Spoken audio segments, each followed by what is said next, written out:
Ecco, segretario, mi permette di interromperla.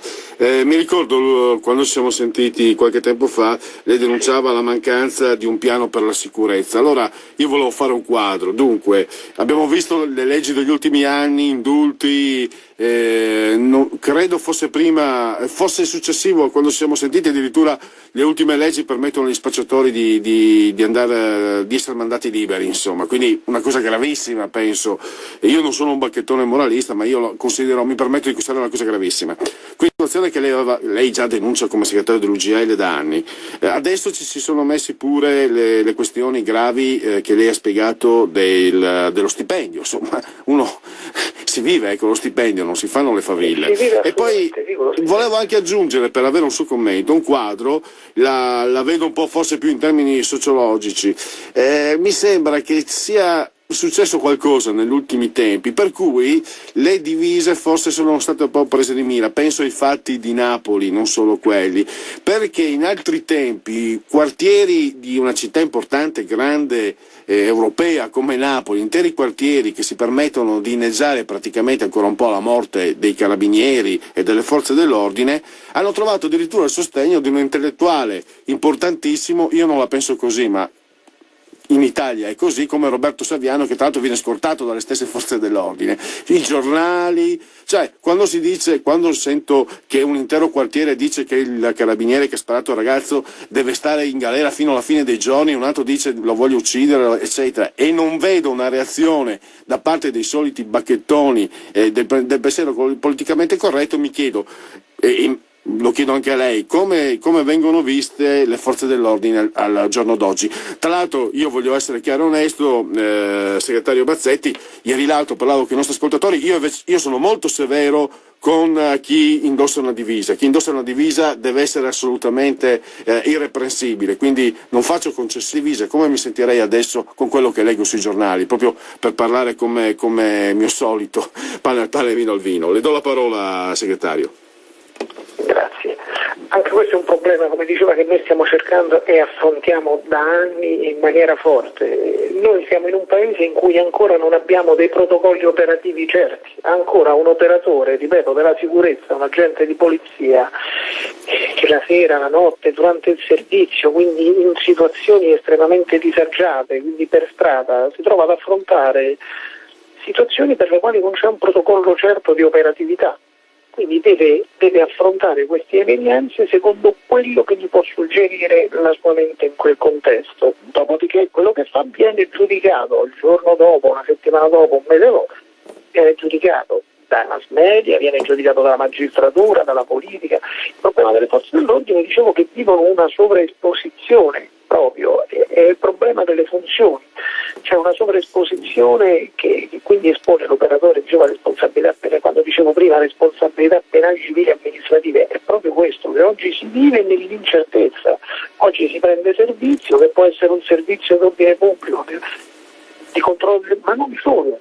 Perché guardate, spesso si dimentica che gli operatori della sicurezza, della Polizia di Stato, dell'Arma, delle forze di polizia, hanno una cosa anomala, cioè questo status di ufficiali agenti di polizia giudiziaria 24 ore su 24. Quindi l'evento può capitare anche nel momento io in cui sto prendendo un gelato con mia moglie e le mie figlie, di dover intervenire. E voglio dire, non c'è mai questa certezza di come deve essere fatto l'intervento e di come non deve essere fatto. E questo noi lo stiamo invocando da anni. C'è uno studio al Ministero, c'è una commissione che sta lavorando. Certo, non è il clima migliore, perché l'operatore subisce molto questo senso e sente molto questo senso, questa spada di Damocle costante. Ecco, a me piace quello che diceva tempo fa di un'intervista il segretario dell'Associazione Nazionale Magistrati, quando si parlava della responsabilità civile dei giudici, e diceva ma sarebbe un errore, perché il giudice deve essere sereno nello giudicare e non può lavorare, stare con questo peso che poi lo esporrebbe. Noi diciamo la stessa cosa, tutti i lavoratori dovrebbero essere sufficientemente sereni. Poi gli errori, per carità, come diceva lei, bisogna essere anche segreti, se gli errori ci stanno devono essere perseguiti, non è che qui si vuole andare a salvaguardia di chi evidentemente ha un animo non pulito ma criminale.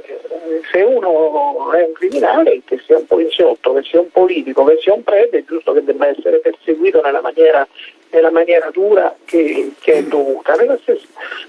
Altrimenti però spesso invece vedo che dietro questi eventi sicuramente incresciosi, sicuramente delle disgrazie che possono capitare, sicuramente si crea tutto un movimento culturale, ideologico che approfitta un po' per ritornare sui vecchi discorsi di contratto con le forze dell'ordine che vengono visti come servitori dello Stato e quindi un modo come un altro per colpire lo Stato. Un'altra domanda, se non ho capito male, 29 anni di servizio da parte sua, cosa è cambiato rispetto a quando è iniziato nella situazione, nelle condizioni economiche, nel quadro complessivo, dal punto di vista anche strettamente professionale?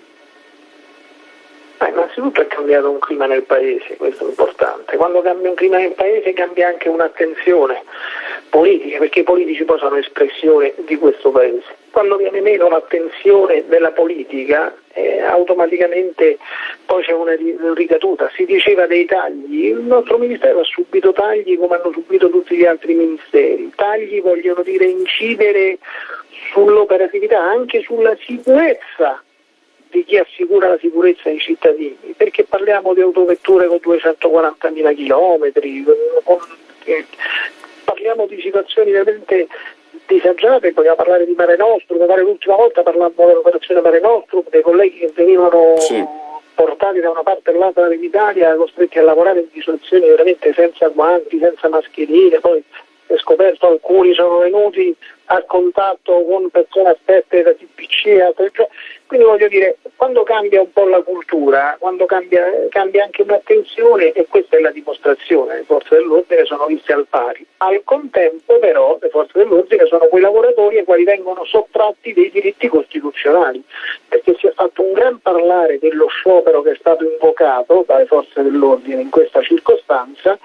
Si è parlato, lo possono fare, non lo possono fare, è illegale, ma non si è aperto invece un dibattito serio sul fatto che il diritto di sciopero è un diritto costituzionale che deve essere garantito a tutti i lavoratori. Quindi qui non è che ci sono lavoratori di serie A e lavoratori di serie B, qui sono lavoratori, e i lavoratori devono o hanno un metodo per poter far sentire la propria voce, quindi il proprio malessere, il proprio dissenso, o altrimenti se non possono neanche dire che programmano o rivendicano il diritto di sciopero, dobbiamo subire in silenzio. Forse è questo che si vuole. Un'ultima domanda, un quadro tra pochi giorni, insomma, è prevista, per il primo di ottobre mi sembra, si è parlato appunto di questo sciopero di coloro che tutelano la nostra sicurezza. Cosa può dire lei nelle sue vesti di segretario nazionale dell'UGL Polizia? Allora, dico che per il momento, pur mantenendo lo stato di agitazione e di mobilitazione molto alta, abbiamo per il momento congelato, perché c'è stato un intervento, c'è stato assicurato che saremo ricevuti dal Presidente del Consiglio Renzi e quindi stiamo aspettando. Sappiamo che stanno lavorando i vari dipartimenti, i vari ministeri al fine di vedere se ci sono le risorse sufficienti per aderire a questo che ritengo sia un diritto sacrosanto, non un'elargizione o una regalia, che non si tratta di rinnovo contrattuale, questo sia chiaro, nessuno parla di apertura del contratto, si parla di un'altra cosa che ci è stata sottratta in maniera superiore a tutti gli altri, e 1 anno, 2 anni, 3 anni, 4 anni, anche per il 5º anno sarebbe veramente indecente. Quindi in buona sostanza nelle more dell'incontro con il Presidente Renzi abbiamo momentaneamente congelato la situazione. Penso che a breve, nel giro di una settimana, 10 giorni, dovremmo avere una risposta definitiva su quelle che sono le nostre richieste, le nostre legittime richieste, tutto qua. Dopodiché, eventualmente, se la risposta sarà negativa, faremo tutto quello che ci è concesso, tutto quello che logicamente in maniera sicuramente logica faremo, insomma, nel tentativo di poter attirare l'attenzione, richiamare l'attenzione su un disagio forse che c'è, che è vissuto dalla categoria che rappresentiamo. Allora, siamo arrivati al termine di questa nostra prima intervista. Ringraziamo il segretario generale dell'UGL Polizia, Walter Mazzetti, dottor Walter Mazzetti. Lo ringraziamo e a risentirci a una prossima occasione, segretario. Grazie a lei infinitamente e grazie agli ascoltatori. Grazie.